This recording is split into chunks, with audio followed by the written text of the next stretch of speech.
The first thing Sci-Fi noticed about the human was that he was sleeping. Not resting in a medically supervised berth. Not in a recovery pod with nutrient feeds and cellular regeneration nanites humming through his bloodstream. Not hooked to a diagnostic array with 17 different systems tracking his every cellular fluctuation. Sleeping. On a bench.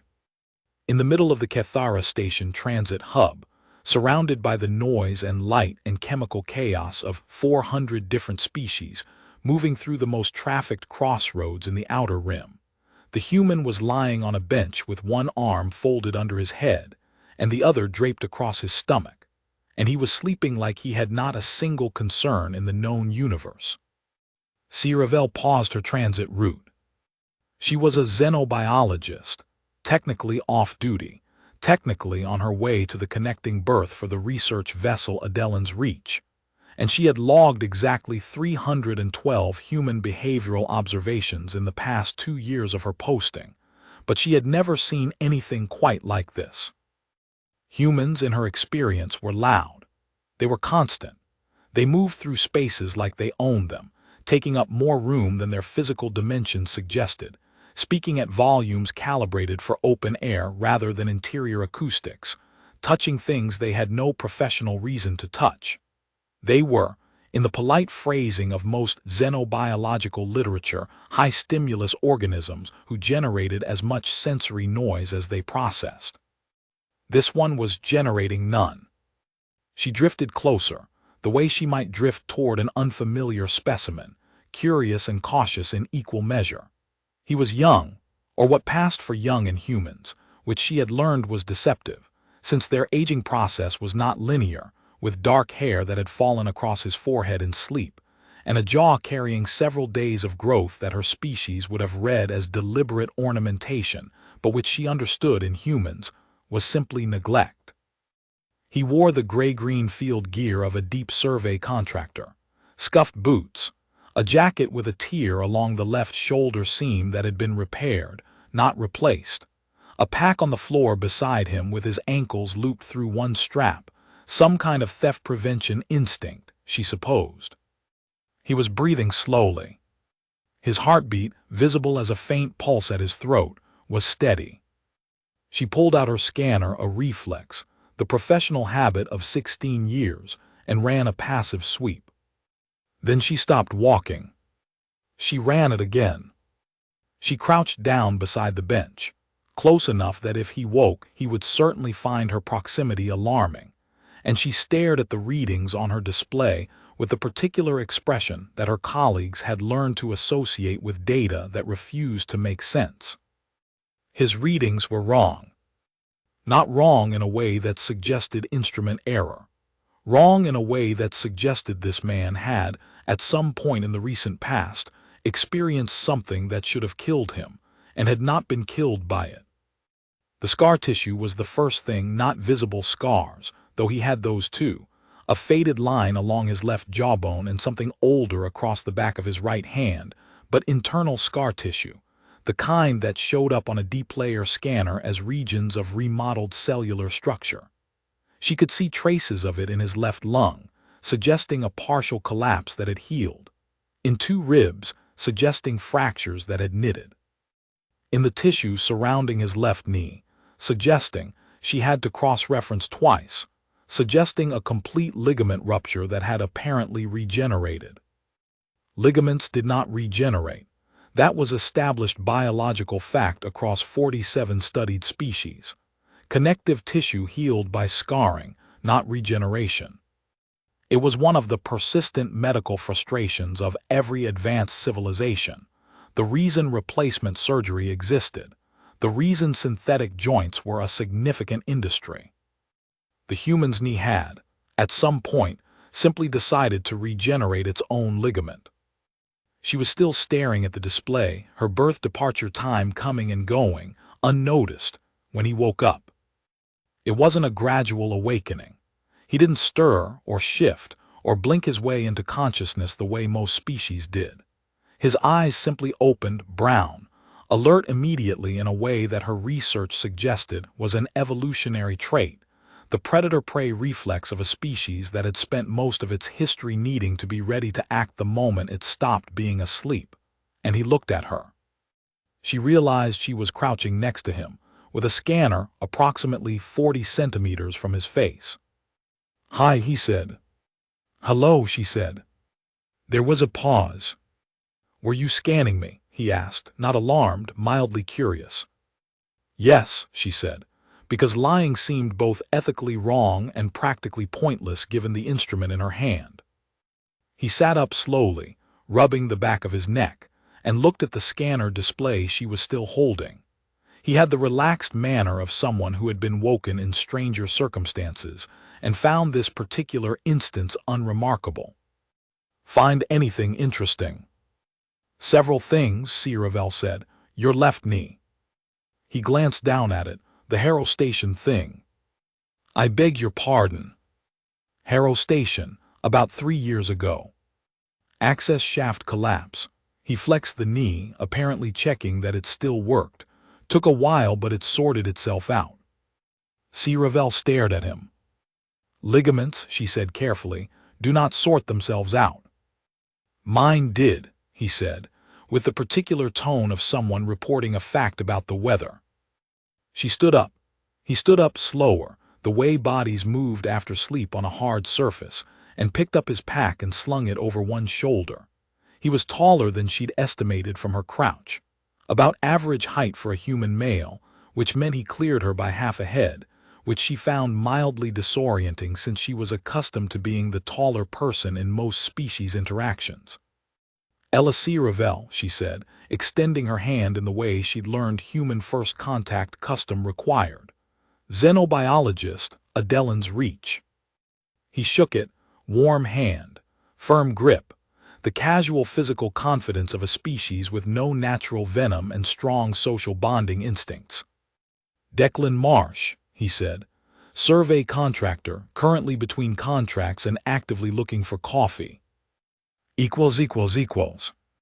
She missed her connecting birth. This was not, in her professional estimation, an entirely irrational decision. She had 3 days before the Adellen's Reach departed from Cathara Station's research dock, and she had 312 behavioral observations on human subjects, and none of those observations included data points she was now looking at in Declan Marsh. She found him coffee, a human-specific vendor on level 4 that catered to the station's contractor population, smelling aggressively of roasted something. And she sat across from him with her own drink and her scanner and what she hoped was a professional expression, and she asked him questions. He answered them, which she appreciated. Many humans, in her experience, became cagey when they understood they were being studied. Declan Marsh seemed to find the whole thing mildly entertaining. "The Harrow Station collapse," she said. "Tell me what happened." "Access shaft on a mining rig," he said. 3 sections gave way. I was in the middle section. Fell about 40 meters, landed on a structural beam. The knee went sideways." He said it the way people describe delays: inconvenient, unremarkable. "Station was partially pressurized, so rescue took about 16 hours. 16 hours, she said. "Thereabouts. With a complete ligament rupture. And 2 broken ribs," he added helpfully, "and the lung thing. That was from the pressure differential when the shaft vented. Partial thing, my oxygen was fine." He drank his coffee. "The ribs were worse, honestly. The knee, I just kept still." She looked at her scanner data, then at him. "How long were you in medical care afterward?" "About a week. They wanted longer, but I had a contract obligation." She closed her scanner. She opened it again. "Mr. Marsh," she said, "the cellular remodeling I'm seeing in your knee is consistent with full regenerative healing of torn connective tissue. That process does not occur in any studied biology. It simply does not happen." He considered this, with the expression of someone being told something that was technically news to them, but didn't substantially change their understanding of reality. "The medics said something similar," he said. "They were pretty interested in it. I think they wrote it up somewhere." Did they determine a mechanism? They had some theories. Something about my cell repair pathways being atypical. He shrugged. I don't retain the technical parts very well. It healed, I went back to work. That was more or less the end of it from my perspective. Ravel took a slow breath. From your perspective, she said. I'm not a biologist, he said, in a reasonable tone. She looked at him across the table, this man who was sitting here drinking coffee and discussing his inexplicable physical recovery, the way she might discuss a transit connection she'd almost missed, and she felt the particular sensation she associated with encountering genuinely anomalous data. Not confusion, exactly, more like the feeling of a frame shifting. Like the moment when a set of observations that had seemed unrelated suddenly resolved into a pattern, and the pattern was stranger than the individual pieces had suggested. What do you do, she said, in your survey work? What does it involve? Depends on the contract. Mostly planetary surface assessment, resource mapping, atmospheric sampling, habitability prelims. He turned his coffee cup in his hands. Some of it's pretty routine, some of it's less routine. Less routine, she said. How so? He was quiet for a moment, and she had the impression he was doing some kind of internal calculation about how much to say. Frontier contracts, he said finally. Planets that haven't been fully assessed yet. Things go wrong sometimes. Equipment failures, unexpected atmospheric events, local fauna that the preliminary data didn't account for. He tilted his head. I've had a few that got complicated. Complicated, she said. That's the professional term, yeah. She looked at her scanner again. The lung, the ribs, the knee, the older scar along his jaw which she hadn't even asked about yet. How many complicated contracts, she said. He thought about it. Depends how you define complicated, he said. Contracts in which you sustained injuries, she said. Another pause, longer. Most of them, he said. Equals. She did not return to the research dock that day. She calmed the Adelan's reach to confirm her berth was still held. It was. She had 3 days, and she spent the afternoon sitting across from Declan Marsh in increasingly specific conversation about the catalog of things that had happened to his body over 11 years of frontier survey work, and the fact that he was currently, by every observable metric, fine. The list was not short. There was the Harrow Station knee. There were the 2 ribs from Harrow Station. There was the lung from Harrow Station. There was a skull fracture from a contract on Pethys 7 that had healed without surgical intervention in approximately 4 weeks. She asked him to repeat this twice, and then checked her xenobiological database for the healing rate of human cranial fractures, which was listed as 6 to 8 weeks minimum, and stared at the discrepancy. There was the jaw, a strike from something large and biological on a planet called Sereth's Edge that had cracked the bone, and also, apparently, knocked him unconscious for a period he estimated at probably a few hours. And when he'd come around, the jaw had already begun to swell in a way that suggested the fracture was healing whether he intervened or not. There was frostbite on 3 fingers from a contract in a cold system planet, whose name she didn't recognize, which had resolved completely without the tissue death that was the standard outcome of severe frostbite in most biology. There was a venom exposure from something local on a mid-system planet called Orcs Promise that had produced 3 days of pretty miserable fever, and then simply stopped. She had, by the time he finished describing these events, given up trying to keep her expression neutral. You're looking at me like I said something alarming, he observed. Venom exposure that resolved without antitoxin treatment, she said, across 3 days. What species delivered the bite? I never got a positive ID on it. The locals called it I can't remember, something that sounded like a hiss, about this big. He indicated a space approximately the length of his forearm. Fast, ambush hunter, hit me on the wrist and then went back into the undergrowth. He showed her his right wrist. There was a faint double scar there, small punctures. The local station medic said I should be dead. She was correct, Ravel said. Declan said. And I told her that felt like an overreaction at the time, but she seemed pretty insistent. Ravel set down her scanner very carefully. Mr. Marsh, she said, I want to ask you a direct question. All right. Are you aware that none of what you've described is normal? He looked at her for a moment with an expression that was not defensive, not dismissive, but something more complicated than either, something that she read as the look of someone who had known a thing for a long time and had made a kind of peace with not being able to explain it. I'm aware that medics tend to find me interesting, he said. I've been told I'm atypical a lot. Atypical, she said. It's a flexible word. It is entirely inadequate to what I'm looking at, she said, and she turned her scanner display to face him and showed him the read on his cellular structure, the layers of remodeling, the density of the tissue in his left lung that showed the remnant pattern of a healing process that textbooks said was not physiologically possible in his species. He looked at it. Huh, he said. Yes, she said, huh. He looked up at her. What does it mean, the cellular stuff? She considered how to say it clearly. It means, she said, that your body repairs itself in ways that it should not be capable of, faster than it should, more completely than it should.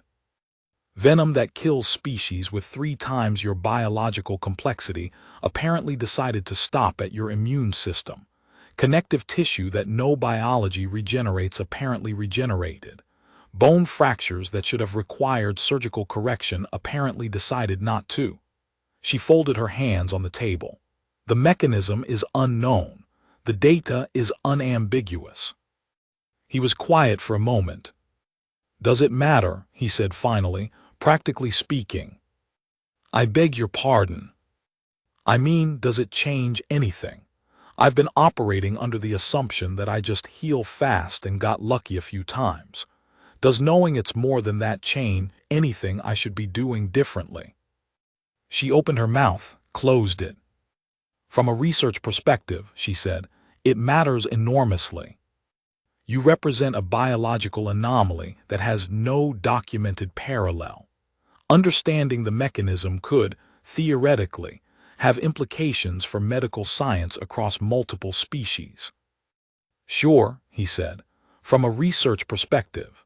He drank the last of his coffee. From my perspective, I have a contract on Meridian's belt starting in about 3 weeks that I need to be in shape for, and I was planning to use the downtime here to get some sleep and eat real food. So I'm mostly asking whether there's something I should be changing.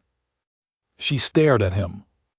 He looked back at her with the expression of a person who genuinely did not understand why she was staring. You are on a transit station bench, she said slowly, sleeping between contracts that have included, by your account, a 40-meter fall, 3 separate bone fractures, a venom exposure, frostbite, and at least 1 strike from large local fauna, and your primary concern is whether you're in shape for the next one. I'm also pretty hungry, he said, but I figured I'd get to that. ===. She ate dinner with him. This was also not, strictly speaking, planned. But she had run out of the kind of questions that could be answered with scanner data, and she found herself in the unfamiliar position of wanting to understand something that wasn't strictly a biological question, and the most efficient way to do that seemed to be continuing to sit across from him while he ate. He ordered something that smelled aggressively carnivorous and ate it with the uncomplicated satisfaction of a person for whom food was genuinely good news after a period without it. She ordered a protein composite that her species metabolized efficiently and watched him and thought about what she knew and didn't know. The contracts, she said. Why frontier work? You clearly have the skills for safer postings. He glanced up. What makes you say that? 11 years of frontier survey work requires a substantial skill base to survive even under normal circumstances, and normal circumstances in your case appear to be beside the point. She turned her fork. You could take inner system contracts, lower risk, better equipment infrastructure. He was quiet for a moment, finishing what was in his mouth. Frontier work pays better, he said. That's the practical reason, she said. I asked why. Another pause. I'm better at it than the safer stuff, he said finally. Something about the variable conditions. I pay attention differently when things are less predictable. He looked at the table for a moment, then back at her. I've tried inner system work. I get restless. The controlled environments make me, I don't know, less useful somehow. She thought about this. You need the challenge to function at your best. That sounds more philosophical than how I'd put it, he said. I'd say I'm just not very good at easy. Most organisms are very good at easy, she said. Easy is the preferred state for most biology. Yeah, he said. I've noticed I'm a little different there too. He said it lightly, the same lightness he'd used for the knee, for the venom, for all of it, but she heard something in the lightness that was different from casualness. Not heaviness, exactly. More like a deliberate carrying of a weight in a way that didn't show. Does it bother you, she said, the way your body works? The anomaly of it. He considered this more seriously than he'd considered the clinical questions. Sometimes, he said, when medics get that look. What look? The one you had earlier, he smiled, and there was something real in it. Like I said something they had to check twice. She thought about her face when she'd read the scanner. She suspected she knew the expression he meant. It's not, she started. I wasn't alarmed exactly. I know, he said. It's more like I'm a problem someone's trying to work out. She sat with that for a moment. You are a problem someone's trying to work out, she said, from a biological standpoint. Sure, he pushed his plate back slightly, but I'm also just a person trying to find a contract and get some sleep. Both things are true at the same time. That's true, she said. I may have been treating them as mutually exclusive. You're a scientist, it's understandable. He said it without edge, just an observation. You find an anomaly, you want to understand it, that's your job. Yes. I'm used to being the anomaly. She looked at him across the table. This man who was used to being the thing that didn't fit the data, who'd spent 11 years in conditions that should have killed him and hadn't, who'd made some kind of peace with the fact that he was inexplicable and just kept going anyway. And she felt something shift in the way she was looking at him. Not the xenobiologist shift, something else. Does it ever frighten you, she said, what you do? The contracts. He thought about it honestly. Yes, he said, some of them. The venom one on Orr's promise that was a bad few days. I didn't know if the fever was going to break or keep going. He turned his cup in his hands.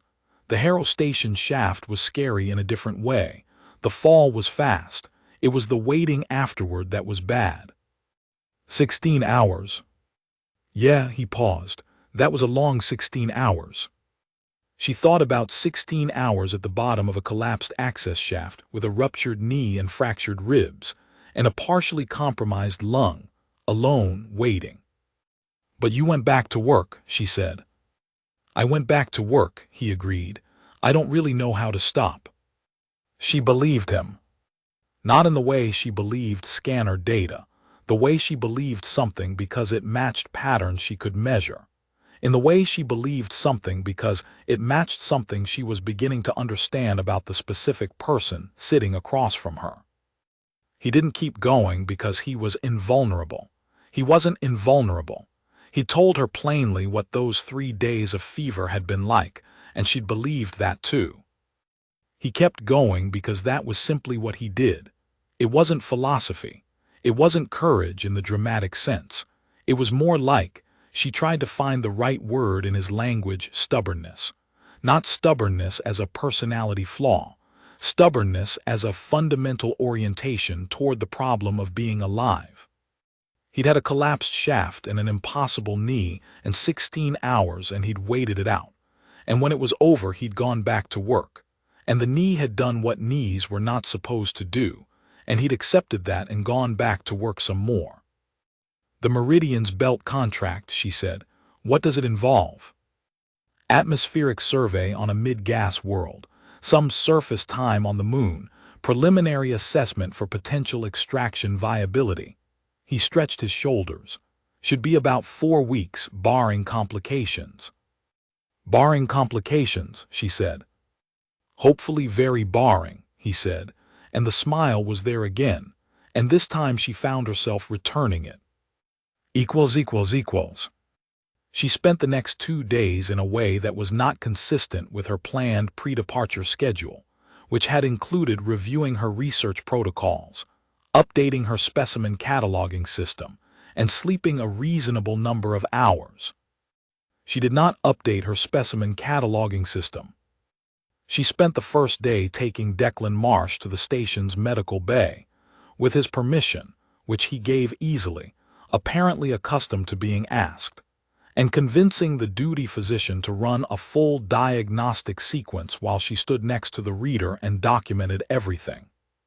The physician, a Ving-class medical AI supplemented by a biological technician named Orcs, had approximately the same reaction she'd had to the scanner data, except expressed through the medium of very quiet, very professional distress.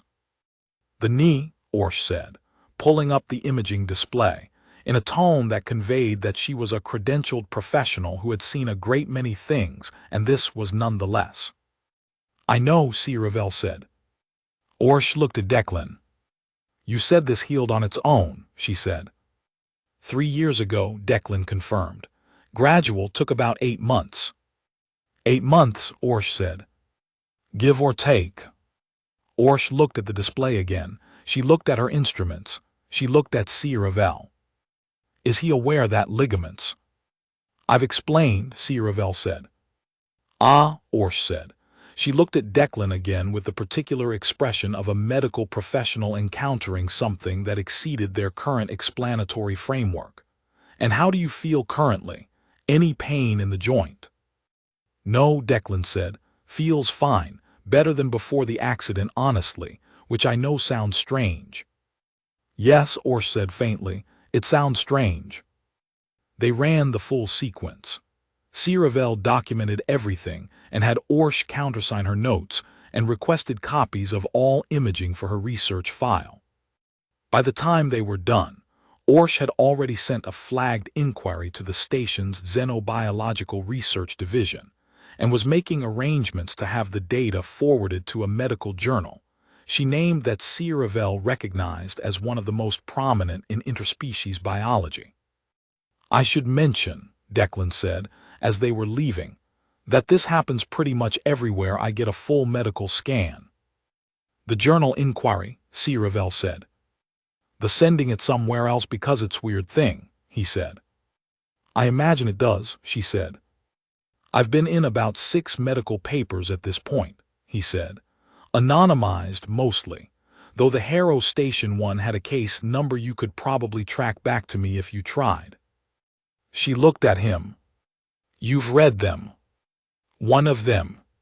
The medic on Harrow Station sent it to me when it was published. Seemed proud." He paused. "I didn't understand most of it. She highlighted the relevant parts." "What did the relevant parts say?" "That I presented with injuries inconsistent with survival and demonstrated a recovery process inconsistent with known human biology." He said it the way someone might read back a restaurant order. She seemed to feel this was significant. "She was correct," Ravel said. He held the corridor door for her, a human social reflex she'd logged in her 2nd week of working with the species and still found quietly unexpected. And they walked out into the station's main transit level with the noise and light and chemical chaos of everything pressing in from all sides, and she found, unexpectedly, that the chaos seemed less overwhelming than usual. He was very calm in it. Not like someone suppressing a response, like someone who simply didn't find it alarming, like the noise and movement of the world was, to him, a neutral fact rather than a stimulus to manage. "You sleep well in transit areas," she said. He glanced at her. "I sleep well most places." "I've observed.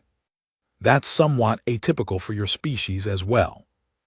"I think I just switch off faster than most people," he said. "When I'm tired, I sleep. Doesn't matter much where." "Does that cause any social complications, given most species prefer controlled rest environments?" "Sometimes," he said, "people find it weird, but mostly it's useful. Frontier contracts mean you sleep where you can." She thought about that. Sleep where you can. Heal what needs healing. Keep going. All of it approached with the same unremarkable steadiness, the same sense that these were simply the terms of operation rather than obstacles to be fought. She thought about the bench in the transit hub. She thought about his ankles looped through the pack strap. The small practical intelligence of a person who'd learned to be careful without being afraid. "Can I ask you something?" she said. "You've been asking me things for 2 days," he said. "I don't think you need permission at this point." "It's a different kind of question." He looked at her. "All right. Why are you being so generous with all of this? The medical access, the answering of questions, she gestured vaguely. You could have walked away at any point. I scanned you in your sleep without permission." He was quiet for a moment. "You seemed genuinely interested," he said. "Not in a," he paused, finding the word, "not in a way that felt like I was a specimen, more like you were actually curious." "I am a xenobiologist." "You are technically a specimen." "Sure," he said, "but you also kept asking about the 16 hours and the fever, not just the numbers." She thought about that. "Those seem like the important parts," she said. "They do to me too," he said. They walked in something that was not quite silence. The station was too loud for silence, but that was its own kind of quiet. She was aware of him beside her with a specificity she hadn't been aware of anything in a while. Not specimen awareness, not the professional attention she'd given the scanner data, something less categorized than that. "What do you do," she said, "when you're not on contract, when you have downtime like this?" "Sleep," he said. "Eat real food. Try to remember what I like doing when I'm not in the field." "And what do you like doing?"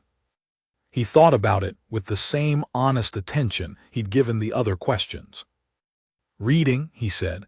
"Old things mostly, books from Earth, history, some fiction. I like physical copies, but they're hard to transport, so I've made peace with digital." He paused. "Walking. I like to walk when I'm somewhere with open space. Planets where you can move around without needing a suit." Another pause. "Talking to interesting people." He said it without particular emphasis, but she was aware of it. "I've been monopolizing your rest time," she said. "I've slept fine," he said, "and I've eaten," a pause.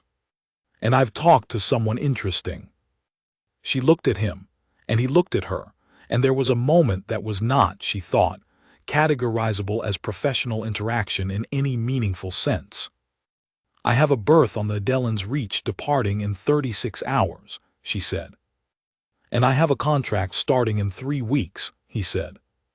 "Meridian's Belt." "Meridian's Belt," he paused.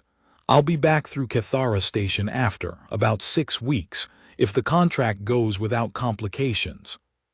"You said hopefully, very barring." "I said that, yeah." He was quiet. "The Adellan's Reach, where's it heading?" "Outer Rim Survey Sector. We'll be back in approximately 10 weeks. A pause. 10 weeks, he said. "Give or take." He looked at her for a moment, brown eyes, direct, the easy alertness she'd first noticed when he woke up, and then he said, "Cathara Station has a decent transit hub, as transit hubs go." "I've noticed," she said. "Good benches," he said. She looked at him. "I'll know where to find you," she said. "I'll be the one sleeping on them," he said, and she found she was smiling, which was not something she'd expected today when she'd been walking to her connecting berth, scanner in hand, with 312 behavioral observations and a list of standard research protocols. She was in her berth on the Adelan's Reach, 2 days out from Cathara Station, when she opened her research files and looked at the scans again. The knee, the lung, the ribs, the skull fracture, the frostbite, the venom. All of it. She looked at it for a long time with the part of her mind that was a scientist, trying to find the mechanism, the why, the underlying biology that made a human body capable of things human bodies were not supposed to be capable of, and she didn't find it. Not yet. Maybe not for a long time. The data was real. The mechanism was not understood. She added her 2 days of documentation to the file and labeled it Marsh, D. Initial observation period, and then she sat back and thought about the other part. Not the scanner data, the bench in the transit hub, the way he'd said the 16 hours were the hard part, the way he'd looped his ankles through the pack strap in his sleep, the way he'd said I'm not very good at easy like it was just a fact about himself, the way the color of his eyes was a fact, unchangeable and not particularly troubling. She thought about whatever it was that happened in a person who kept going, not because they were invulnerable, not because they didn't feel the fear or the pain, but because the alternative was not keeping going, and that option had never seemed real to them. She thought it might be worth studying. Not the biology this time. In 10 weeks she'd be back at Cathara Station. In approximately 6 weeks, barring complications, hopefully very barring, he'd be back at Cathara Station. There were benches. She had a scanner she'd probably put away. And she was, it turned out, very curious about things that were difficult to explain. 6 weeks and 4 days after she left, at 14:22 station time, she got a message. Back at Cathara, contract went without complications, serious complications anyway, minor complications, the kind that sorted themselves out. DM. She read it twice. Then she typed back, I'll be in dock in approximately 11 days. Don't sleep through it. His reply came in 40 seconds. No promises. She read that twice too. Then she set her reader down and looked at the outer rim stars through the viewport of her berth and thought about the particular problem of Declan Marsh, and the fact that she suspected she was not going to be able to stop thinking about it for a very long time, and found that she didn't mind this at all. Outside the viewport, the stars were very old and very numerous, and every single one of them had, at some point, been something that should have burned out, and hadn't. She thought that was probably worth noting. And